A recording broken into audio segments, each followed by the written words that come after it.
Should we be thinking about how we're giving medications in long-term care?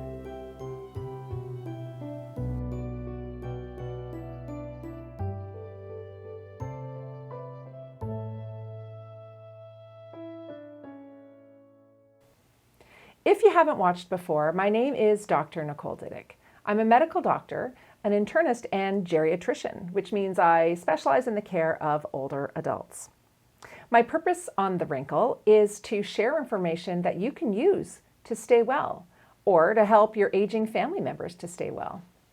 We're thinking a lot about how we're delivering care during COVID, especially in long-term care where there might be fewer staff members than usual, and also where family members aren't able to come in and help out as before. We're trying to look at ways to make the process more efficient and really better for the person who's living in long-term care. To that end, the Journal of the American Geriatrics Society has put out a really helpful paper, which I had the chance to read, and I want to share some of the principles of that with you. They've called it Optimizing Medication Management During the COVID-19 Pandemic.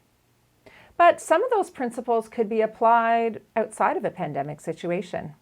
In this paper, they recommend using it as a guide, and as with everything in geriatrics, the decision to change medications in someone who's living in long-term care should be done in a team. So you should work with your other physicians, colleagues, and pharmacists and family members, and of course the person themselves.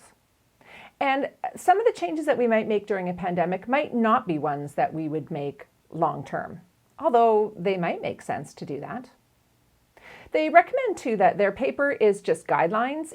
They're not hard and fast rules. So it's just a document that we can use to kind of consider the best way to move forward.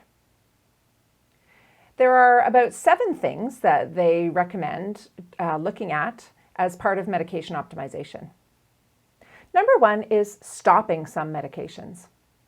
So they don't recommend stopping everything across the board, but maybe looking at medications to see which ones have proven benefit, which ones are likely to improve the person's health outcomes that are relevant to them, or to improve quality of life. So if people are taking a whole bunch of vitamins and supplements and things like that, it might not make sense for those to continue. It's also important to look again at the person's goals and think about which medications really aren't in keeping with the goals of the person. So an example might be taking a cholesterol pill. So somebody who is 60 or 70, it makes sense to take a cholesterol pill for certain indications. But when a person's 90, we don't necessarily have as much evidence that that cholesterol pill is going to be of benefit. And it might just be a burden for them to have to take it. So those kind of things can be re-examined to streamline the medication number. Another recommendation is to see if you can reduce the amount of medication-associated monitoring. So that might be checking a blood pressure and only giving the medication if it's at a certain level, or checking blood sugars very frequently to guide medications. Oftentimes, after a while, we can see a pattern, and so doing that monitoring is unnecessary, and it just contributes to, more bother for the person.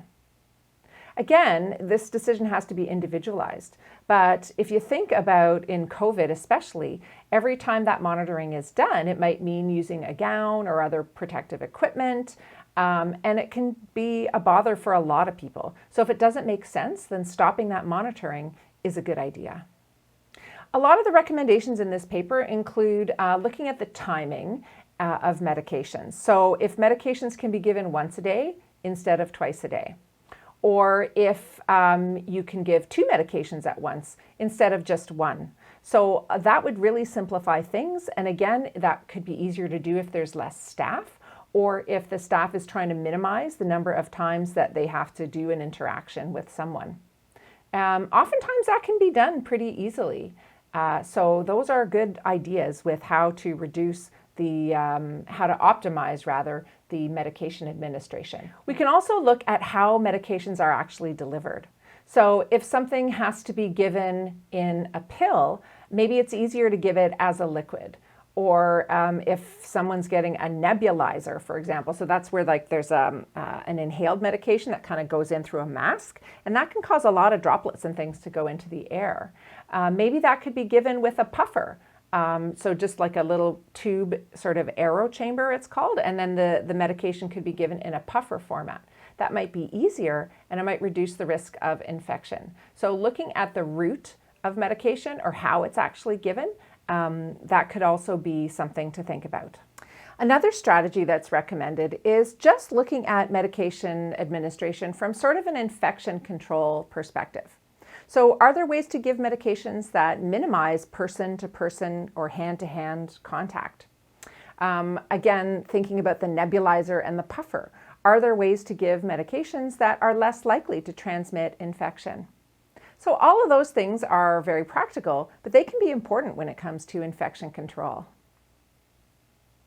The authors of this document they really did a good job of giving some practical tips about how to put these recommendations into practice. So they definitely don't recommend going in with a great big slash and burn and doing a bunch of things at once. That's never what we want to do in geriatrics. But maybe implementing some of these principles gradually, focusing on the ones that are most important for the particular home or the particular person would be the way to start. And probably starting with things that are going to reduce infection transmission would be number one. Just to summarize, this COVID pandemic is an opportunity to think about how we're giving out medications in long-term care.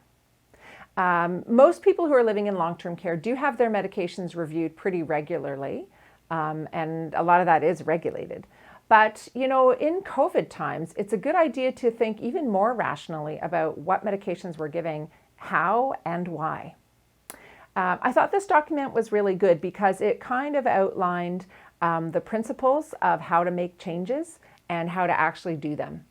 So just to quickly review, those principles include not giving medications that aren't likely to be of benefit, not giving medications that aren't aligned with an individual's goals, trying to find ways to give medications that reduce the risk of infection, and also to give them in the most streamlined way. So the fewest number of times a day and with the least amount of monitoring that's needed to guide those medication decisions. I'm going to put this article down as one of the silver linings of COVID. It's very helpful and practical, and it provides a good framework for thinking about how we give medications in long-term care in general. But let me know your thoughts. If you live in long-term care or you have a family member who does, what are some things that you've noticed about medications there? And have you ever thought of a way that things could be done better? I'd love to know, so leave a comment below. And thanks so much for watching today. If you want more Wrinkle, you can go to www.thewrinkle or follow us on Facebook or Twitter. All the ways of doing that are listed in the description box below this video. You could also just stay on YouTube and watch the video that's being suggested for you right now.